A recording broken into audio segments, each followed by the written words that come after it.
Family believed I was a stay-at-home mom, but they were stunned when my secret empire was revealed.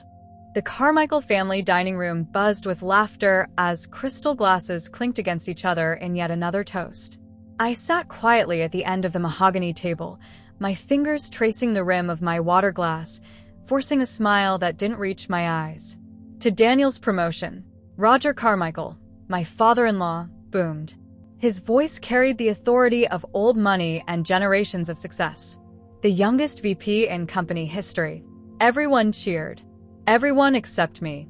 I'm Emily, and this was the third Sunday dinner this month where I'd become invisible except when someone needed to refill their plate or make a joke at my expense. Emily, dear, my mother-in-law Margaret's voice cut through the celebration, dripping with that familiar saccharine tone that always preceded something cutting. I noticed you've redecorated the living room again. How fortunate you have all that free time. Her eyes flicked toward Daniel, who was deep in conversation with his brother about quarterly projections. So lucky that my son puts up with all your little projects. I nodded, the words stinging exactly as intended. Just trying to make our house a home, Margaret. Of course you are, sweetheart. She patted my hand like I was a child. That's what stay-at-home wives do best. The table erupted into knowing chuckles. I caught my sister-in-law Claire's eye across the table, the only other outsider in this tight-knit clan of food industry royalty. She offered a sympathetic smile before quickly looking away. Even solidarity here had its limits. The Carmichaels weren't just a family, they were an institution. Carmichael Foods had been producing packaged meals for 3 generations. Their faces had graced regional magazine covers. Their donations built hospital wings. And Daniel, their golden child, had been groomed since birth to take over the empire. Emily barely touches her food, Daniel's brother Mark observed loudly. Watching that figure, are we? Smart move. Daniel always did have an eye for the pretty ones. More laughter. Daniel finally looked up from his conversation, flashing me that practiced public smile, the one that revealed perfect teeth, but never reached his eyes. What would I do without her? He said, raising his glass in my direction. Keeps the house beautiful, keeps me fed, keeps little Noah happy. I'm a lucky man. They all nodded in agreement. Daniel was so generous. Daniel was so gracious. Daniel had married a simple girl with no business acumen or impressive degree, just a half-finished MBA program I'd abandoned when we got married, and look how patient he was with me. What they didn't see was how Daniel's hand would clamp around my wrist the moment we got into the car, anger flashing in his eyes. Couldn't you have worn something more impressive? Dad's introducing me to investors tonight. They didn't hear how he'd critique everything from my posture to my conversation topics on the drive home. You embarrass me when you mention that book. Nobody cares about your reading habits, Emily. They never witnessed how the charming smile would vanish the moment our front door closed. Emily, be a dear and bring out that wonderful pie you baked, Margaret called from the end of the table, interrupting my thoughts. Of course, I replied, rising quickly. The kitchen offered a brief sanctuary from their scrutiny. I pulled the apple pie from the warming drawer and paused, catching my reflection in the window above the sink. At 32, I still looked much as I had when Daniel and I met at that charity gala 7 years ago. But my eyes had changed, something had hardened there. Something that had been building long before I discovered the truth about my husband. Need help? A small voice asked. I turned to find 10-year-old Sophie, Claire's daughter, standing in the doorway. Thanks, sweetheart. I smiled genuinely for the first time that evening. I like your pies, she said simply. Mom says you could sell them. I felt a tightness in my chest. Does she now? Uh-huh. But Grandpa says that's silly because nobody gets rich baking pies. Out of the mouths of babes. I handed her the whipped cream bowl. Well, your grandpa knows a lot about business. She nodded solemnly. That's what everyone says. But she leaned closer, conspiratorially. Dad says the company is in trouble. I heard him telling Mom that Grandpa doesn't understand the new market. I froze, processing this information. That's grown-up talk, Sophie. But thank you for helping me. We returned to the dining room where Daniel was now holding court, detailing his latest business trip. The Carmichael men dominated every conversation, their confidence bordering on arrogance. Seattle was impressed with our presentation, Daniel was saying. The old Carmichael charm works every time. Roger beamed with pride. That's my boy. Always closing the deal. Margaret turned to me as I served the pie. Daniel tells us Noah is struggling in math. Perhaps if you spent more time on his studies instead of your little cooking experiments. I felt heat rising to my cheeks. Our 6-year-old son was actually excelling in school. Daniel just never attended the parent-teacher conferences to know this. Noah's doing very well, actually, I said softly. His teacher says he has a gift for numbers, like my father had. The mention of my late father, a successful small business owner who had built his construction company from nothing, brought a momentary awkward silence to the table. Well, Roger recovered quickly. Let's hope he takes after the Carmichael side when it comes to real business sense. I bit my tongue, remembering the journals of my father's I'd found recently while cleaning out our attic. His careful notes on cash flow, on treating employees fairly, on finding market gaps that no one else noticed. The business wisdom that had allowed him to put me through college before cancer took him my sophomore year. More pie, Roger? I offered instead of the retort burning in my throat. Later, as we drove home, Daniel was unusually quiet. I watched his profile in the darkness, the streetlights occasionally illuminating his perfect features. Your family seems worried about something, I ventured. Is everything all right at the company? His knuckles whitened on the steering wheel. Mind your own business, Emily. What would you know about it anyway? I turned to look out the window, hiding the flash of anger in my eyes. Nothing, I suppose. Just the intuition of a silly stay-at-home wife. Daniel scoffed. Exactly.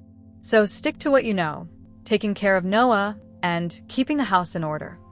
I nodded, falling back into the role they all expected of me. Docile, agreeable, dependent. Little did they know that 3 afternoons a week, while Noah was at his enrichment program, I wasn't just baking pies or redecorating rooms. I was meeting with a business attorney, reviewing commercial kitchen rental agreements, studying market analyses of the food delivery industry. Little did they know that the woman they mocked, the woman they dismissed, had started seeing the gaps in their precious market, the same way my father had taught me to do. Little did they know that every dismissive comment, every condescending smile, was being transformed into quiet, calculated ambition. And none of them, especially not their golden boy, had any idea what I was capable of. The first sign was the late nights. Daniel had always worked long hours, but suddenly 9 p.m. became 11 p.m., then midnight. His excuses grew more elaborate with each passing week. The Seattle account needs constant attention, he'd say, loosening his tie as he'd slip into bed, smelling of unfamiliar perfume and whiskey. I pretended not to notice. I'd been raised to keep the peace, to be understanding. But understanding has its limits. It was a rainy Tuesday in March when I found the hotel receipt in his jacket pocket while doing laundry. The Belltown Grand, a suite, charged to his personal card rather than the company account. 2 room service orders, 2 entrees, 2 desserts, 2 breakfast trays. My hands trembled as I set it on the kitchen counter and waited. When Daniel walked in that evening, I simply pointed to the paper. "What's this?" I asked, my voice steadier than I expected. He glanced at it, then at me, and something shifted in his expression. For a brief moment, I thought he might deny it, might craft another believable lie. Instead, he did something worse. He laughed. "Really, Emily?" He tossed his keys on the counter. "You're going to make an issue of this?" "You're having an affair," I said, the words burning my throat. Daniel shrugged, opening the refrigerator as if we were discussing something as trivial as the weather. "Megan works closely with me. These things happen." Megan, his assistant, the young woman who'd called our home numerous times, whose voice I'd recognize anywhere. "These things happen?" I repeated, disbelief washing over me. "Look," he sighed, as if I were being unreasonable. "We have a good arrangement here. You take care of Noah and the house. I provide everything you have." He gestured around our kitchen with its high-end appliances and custom cabinetry. Without me, what exactly would you do? Go back to school? With what money? Get a job? Doing what?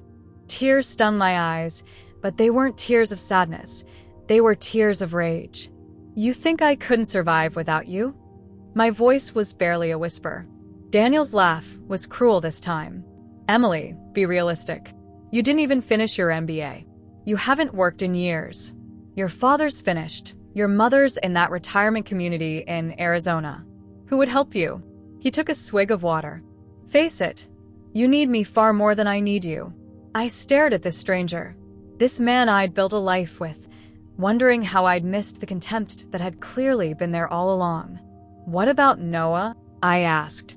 Is this the example you want to set? Noah will be fine. Kids adapt. He checked his watch. I have a call with the East Coast in 10 minutes. Are we done here? I didn't answer. Couldn't answer. The finality of his dismissal left me speechless. That night, I lay awake, listening to Daniel's even breathing beside me. I thought about leaving, packing a bag, taking Noah, starting over. But where would we go? What would we do? Daniel's cruel assessment echoed in my mind. Without him, what exactly would I do? I slipped out of bed and went to Noah's room. He slept peacefully, unaware that his world had just been upended. I couldn't drag him into uncertainty, into struggle. He deserved stability, security.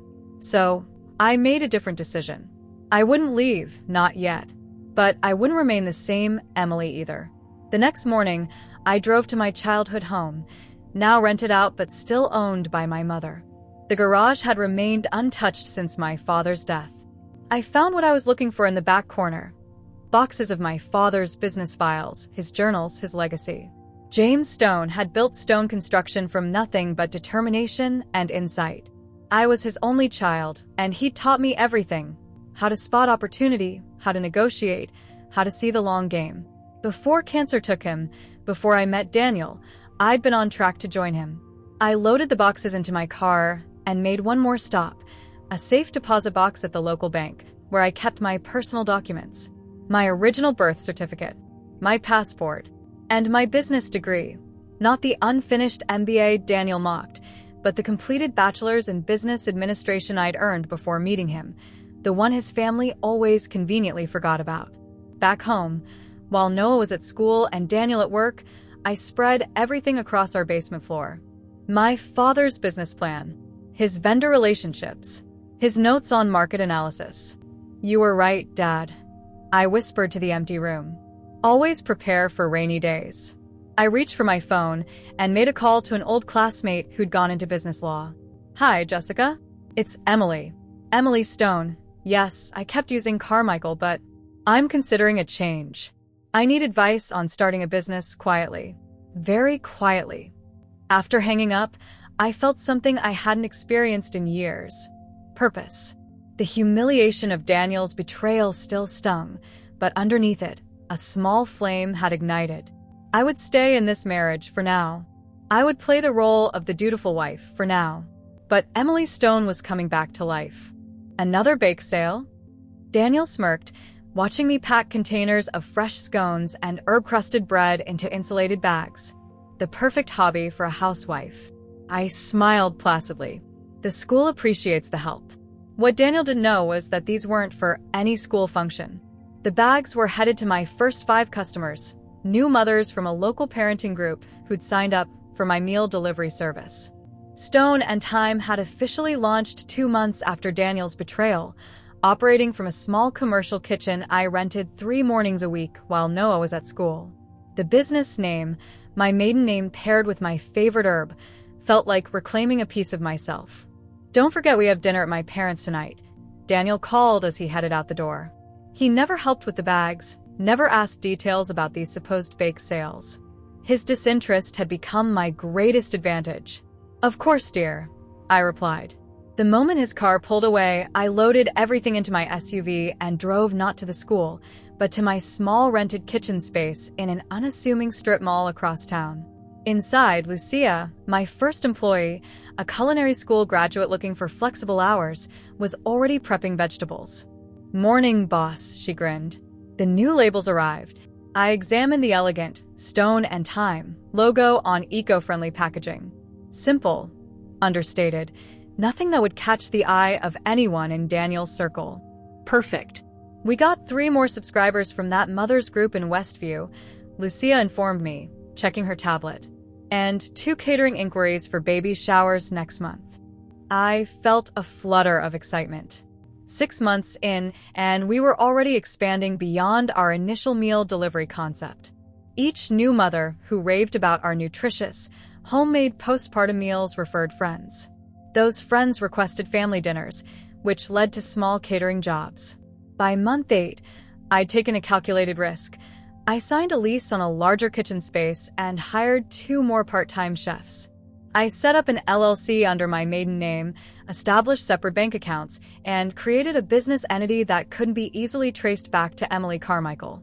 "You're taking a lot of interest in those cookbooks lately," Margaret commented during one Sunday dinner, eyeing me suspiciously as I discussed a new Mediterranean diet trend with Claire. "Just trying to keep Daniel happy," I replied with the docile smile they expected. "He deserves good food after his long days at the office." Roger chuckled. "If only cooking could solve business problems. We'd have Daniel bring her casseroles to our strategy meetings." The table erupted in laughter. I joined in, all while mentally reviewing the business plan for Stone and Time's next phase, a meal kit delivery service targeting busy professionals who wanted homemade quality without the prep work.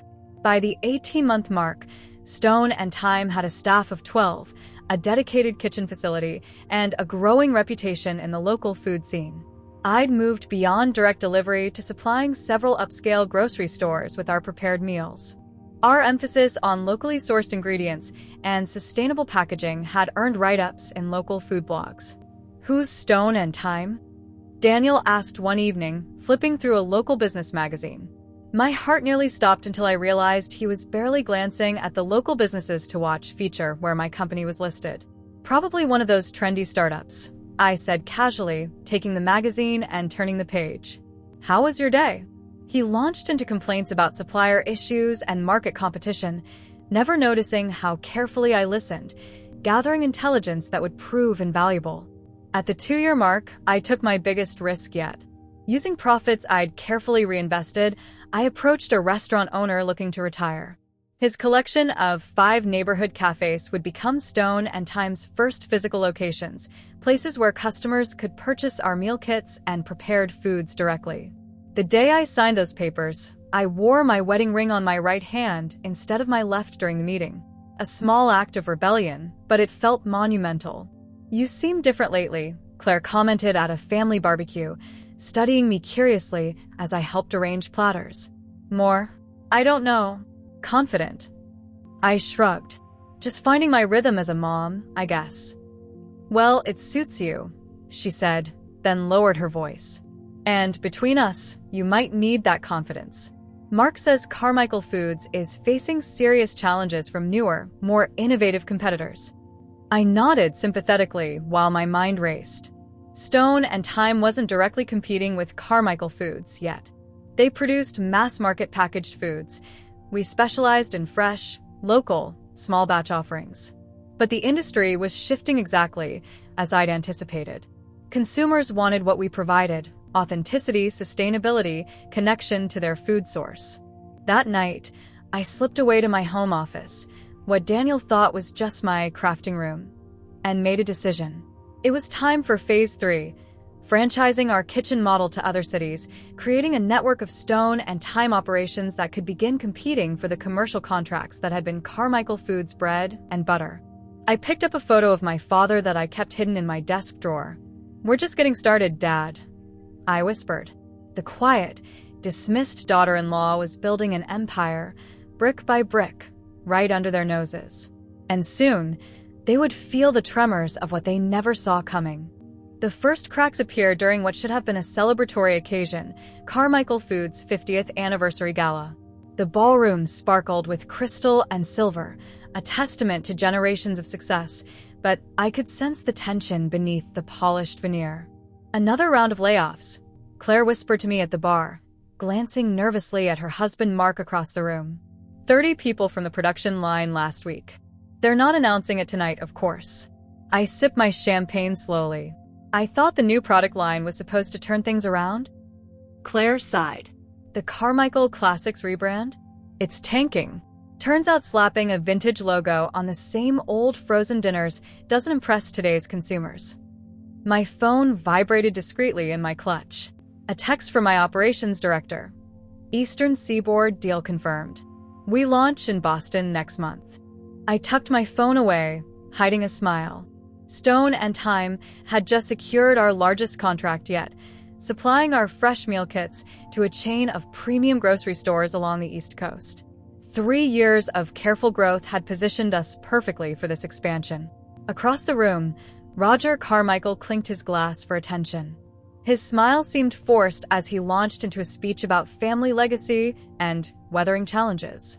I'd heard enough of Daniel's late-night phone conversations to know those challenges included lost contracts, falling market share, and a complete failure to adapt to changing consumer preferences. "We've always done things the Carmichael way," Roger proclaimed proudly. "While these fly-by-night food trends come and go, Carmichael quality stands the test of time." The crowd applauded. I clapped along mechanically, thinking of the meeting I'd had just yesterday with my innovation team. We were developing compostable packaging and farm-to-table tracking for every ingredient, exactly the food trends Roger dismissed. Daniel found me later, his bow tie loosened, drink in hand. "Father wants us for a family photo. Something for the annual report. To show stockholder confidence?" I asked innocently. His eyes narrowed. "How would you know about stockholder confidence?" I shrugged. "I listen when you talk business, Daniel. I'm not completely ignorant." He snorted. "Just stand where the photographer tells you and smile, Emily. That's your contribution." The next morning, I slipped out early to my downtown office, a space Daniel had never seen, in a building he'd never visit. My executive team was waiting in the conference room. Carmichael Foods lost the Westridge Hospital contract yesterday, my research director reported without preamble. Their bid was competitive on price but failed on sustainability metrics. I nodded, unsurprised. "And our proposal? Shortlisted. We're presenting next week." The hospital contract would be a major coup, steady business providing nutrition-focused meals for patients with dietary restrictions. It had been one of Carmichael's reliable income sources for decades. They'll be desperate to replace that revenue, I mused. Let's watch for their next moves carefully. Over the following months, the Carmichael family dinners grew increasingly tense. Roger blamed unfair market conditions and irrational consumer behavior for their declining profits. Margaret complained about disloyal customers who didn't appreciate tradition. Mark drank more heavily. Daniel stayed later at the office, though I suspected it had less to do with work and more to do with avoiding his father's disappointment. No one asked about my days. No one noticed when I scheduled our family vacation around my business meetings in Chicago. No one questioned why I knew so much about commercial kitchen regulations during casual conversation. Their blindness was my cloak of invisibility. At a particularly grim Sunday dinner, Roger stabbed angrily at his roast beef. "It's that damned Stone and Time outfit. They've taken 3 more of our institutional accounts this quarter." I nearly choked on my water. "Who?" I asked, feigning ignorance. "Some upstart food service company," Mark grumbled. "Woman-owned, plays up all that sustainable local nonsense. Clients are falling for it." "She's ruthless," Daniel added. "Whoever she is, she knows exactly where to hit us. The university system was our account for 20 years, and she swooped in with all this farm-to-table, special dietary options garbage." Margaret patted Roger's hand. "It's just a phase, dear. These trendy companies flame out eventually." I took a bite of my potatoes to hide my expression. Stone and Time now employed over 200 people across 6 states. We'd just secured Series B funding to scale nationwide. Flaming out wasn't in our business plan. "Maybe you should look at what they're doing right," I suggested mildly. "Adapt some of their approaches?" The table fell silent. Daniel stared at me like I'd suggested they start selling illegal substances. "Carmichaels don't copy," Roger finally said, his voice dangerously low. "We lead. We've always led." "Of course," I murmured, returning to my role as the deferential daughter-in-law. I'm sure you know best. That night, Daniel paced our bedroom, loosening his tie with jerky movements. Dad's called an emergency board meeting tomorrow, where we might need to consider selling some assets. That's serious? I asked quietly. We've lost 40% of our market value in 18 months, he admitted, looking suddenly older than his 38 years. Someone's eating our lunch, Emily, and we can't figure out how to stop them. I watched my husband, the golden boy whose shine had tarnished considerably, and felt a complicated mixture of satisfaction and pity.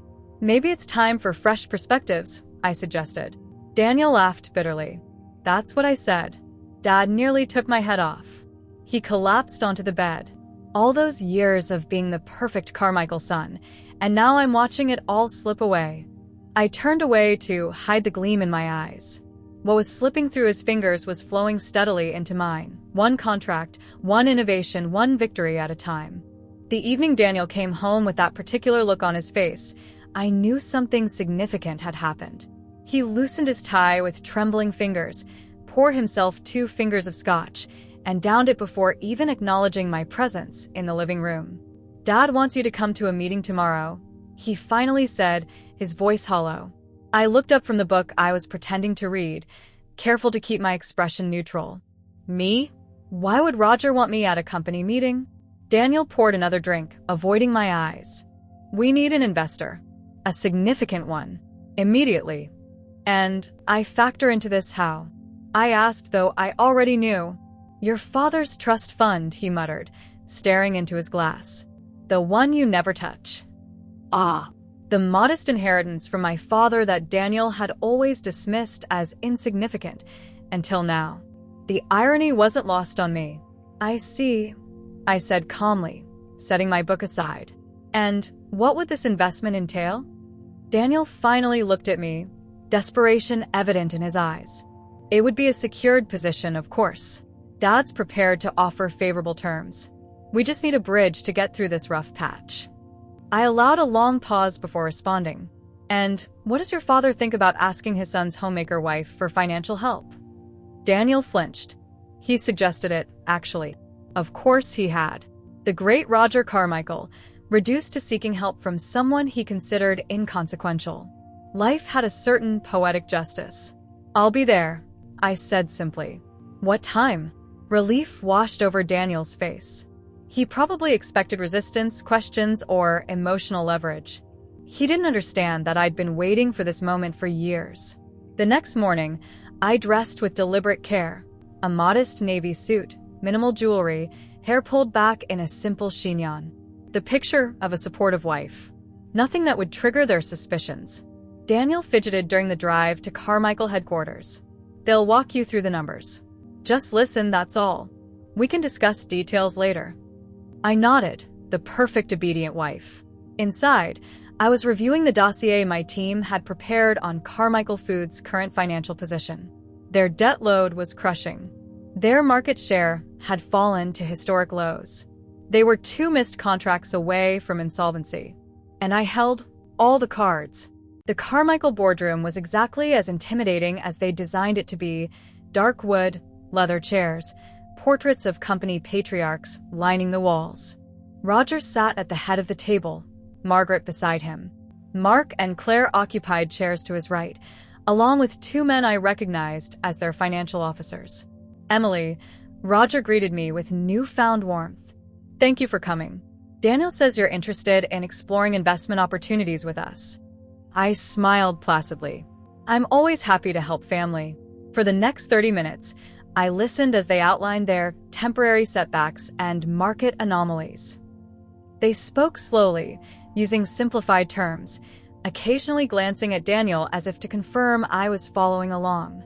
So, Roger concluded, sliding a folder toward me, we're looking for a $5 million secured investment. These are the terms we feel are fair. I didn't open the folder. Instead, I reached for my purse and removed my tablet. Before we discuss terms, I said quietly, I'd like to ask a few questions. Roger looked surprised, but nodded indulgently. Of course. Your recent bid for the Westridge Hospital System. Did you factor in their new sustainability requirements? The room grew very still. How did you know about that? Mark asked sharply. I continued as if he hadn't spoken. And your production facilities in Henderson, have you addressed the compliance issues flagged in last quarter's audit? Roger's face darkened. Emily, I don't know where you're getting your information. And most importantly, I pressed on. Have you identified which competitor has been systematically outbidding you on core contracts for the past 18 months? Daniel grabbed my arm. Emily, what are you doing? I gently removed his hand and stood. Walking to the smart board at the end of the room, I connected my tablet and tapped the screen. The Stone and Time logo appeared. Elegant, modern. Everything the Carmichael brand wasn't. Let me help you with that last question, I said, turning to face the stunned faces around the table. You've been losing to Stone and Time. My company. The silence was absolute. Roger's face flushed deep red. Margaret's hand flew to her pearls. Daniel stared at me as if seeing a stranger. That's impossible, he finally whispered. Is it? I pulled up our company financials with another tap. Stone and Time. Founded 3 years ago by Emily Stone, my maiden name. Currently valued at $78 million. Projecting 9 figures by next fiscal year. I clicked through to our organizational chart, our market penetration maps, our growth projections. With each slide, the color drained further from Roger's face. You've been competing against us? Margaret's voice was faint with disbelief. All this time? Not initially, I answered honestly. I started small, meal services for new mothers. But as we grew, your market became a natural expansion area. And you made it so easy, clinging to outdated models, ignoring consumer trends, dismissing innovations as fads. Daniel stood abruptly. This is some kind of joke. It's not, I said calmly.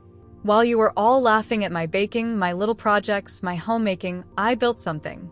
Something better than Carmichael Foods. And now, I closed my tablet with a decisive click. I'm not here for your investment opportunity. I'm here to propose an acquisition. Acquisition. Roger sputtered. Yes, I smiled, finally allowing myself to enjoy this moment. Stone and Time is prepared to acquire Carmichael Foods' remaining viable assets. I have the paperwork right here. I removed an envelope from my bag and placed it on the table. This is absurd, Roger growled, finding his voice at last. We would never sell to you. Your board will, I replied simply. I've already spoken with your major shareholders. They're quite eager to recover whatever value they can. The look of pure shock on their faces was everything I had imagined it would be. The invisible daughter-in-law, the dismissed homemaker, had outplayed them all. You don't have to decide right now, I said, gathering my things. Take 24 hours. But the offer expires then. I walked toward the door, then paused to look back at their stunned faces one last time. Oh, and Daniel? Don't bother coming home tonight. I've changed the locks. The next morning dawned crisp and clear, a perfect autumn day. I stood in my kitchen, not Daniel's, sipping coffee and watching Noah play in the backyard through the window. He was building an elaborate fort with fallen leaves, his small face serious, with concentration. He hadn't asked about his father's absence last night. Perhaps he'd grown too accustomed to Daniel not being there. My phone buzzed with a text from my attorney. They're here. Conference room A. I took a deep breath. This was it, the culmination of years of work, planning, and quiet determination. Sophie's mom is picking you up for school today, I told Noah, helping him with his backpack. I have an important meeting. Is it about your company? He asked innocently. The one with the green leaf on the boxes? I froze. You know about that? He nodded, as if it were obvious. I saw the papers in your office. And the logo is on those meals in our special freezer. He looked up at me with Daniel's eyes, but my father's shrewd expression. Is it a secret? I knelt to his level. It was, but not anymore. Good, he said decisively. I told Brandon your food is better than his dad's company's food, but he didn't believe me because I couldn't prove it was yours. I laughed, a genuine, unburdened laugh. Even a 6-year-old could taste the difference between passion and complacency. After today, I promised, you can tell everyone. The Stone and Time headquarters occupied 3 floors of a sustainable, light-filled building downtown. My executive team greeted me in the lobby, their expressions a mix of excitement and solemnity. They understood what today meant. The Carmichaels? I asked my COO, Lisa. All present. Roger, Margaret, Daniel, Mark, and their attorneys. She handed me a tablet with the morning's financial reports. Our stock is up 2 points on acquisition rumors. I nodded, smoothing my blazer. Emerald green, the color of Stone and Time's logo. No more muted colors, no more blending into the background. Let's not keep them waiting. When I entered the conference room, the contrast couldn't have been more stark. Where yesterday I'd walked into their territory as a supplicant, today they sat in my domain as defeated opponents. Roger's face was haggard, Margaret's carefully maintained composure cracking at the edges. Mark stared at the table. Only Daniel looked directly at me, his expression a complex mixture of anger, disbelief, and something that might have been reluctant admiration. "Thank you for coming," I said, taking my seat at the head of the table. No warmth, no animosity, just business. Their attorney, a gray-haired man who'd known Roger for decades, cleared his throat. "We've reviewed your offer. There are several points we'd like to negotiate." I glanced at my watch. "You have 15 minutes. After that, I'm decreasing the offer by 5% and will continue to do so every hour until close of business." Roger's face flushed. "This is extortion." "This is business," I corrected calmly. "Something your family claimed I knew nothing about." Their attorney outlined counterproposals, higher purchase price, retention of the Carmichael name, board positions for family members. I listened without interruption, then slid a folder across the table. My final offer. Non-negotiable. Inside were the acquisition papers with a fair but not generous valuation, provisions for retaining some general staff but no executives, and complete rebranding of all Carmichael products under the Stone and Time label. "You're erasing 3 generations of history," Margaret whispered, her voice breaking. "I'm salvaging what you failed to protect," I replied evenly. "Your company was 3 months from bankruptcy. I'm offering your shareholders 60 cents on the dollar, far more than they'd get in liquidation." The room fell silent as the reality of their situation sank in. They had no leverage, no alternatives, no white knights coming to their rescue. Roger was the first to reach for a pen, his hand trembling with suppressed rage. One by one, they signed, Margaret with quiet dignity, Mark with resignation, and finally Daniel. He paused before putting pen to paper. "Did any of it mean anything to you?" he asked quietly. "Our marriage, our life together." I met his gaze steadily. "It meant everything, until you showed me exactly how little I meant to you." He flinched, then signed with a flourish. As he set down the pen, I reached into my briefcase and removed a sealed envelope. "What's this?" he asked. "Divorce papers. I filed them a year ago, but held them until now. Everything's arranged, fair division of assets, joint custody of Noah." I slid them across the table. "I've already signed." Daniel stared at the envelope for a long moment, then nodded once and tucked it into his jacket. With the final signatures in place, my team began the technical process of completing the transaction. The Carmichaels sat in stunned silence as the company they'd built slipped from their fingers. I stood to leave, having said all that needed saying. At the door, I paused and turned back. "For what it's worth," I said quietly, "I never set out to destroy Carmichael Foods. I simply built something better, something true to my values and vision. The fact that it outperformed your company was the market speaking, not personal vengeance." Roger looked up, his face aged a decade in a day. "Would you have done this if we'd treated you differently? If we'd respected you?" I considered the question honestly. Probably. But I might have brought you along with me instead of watching you fall behind.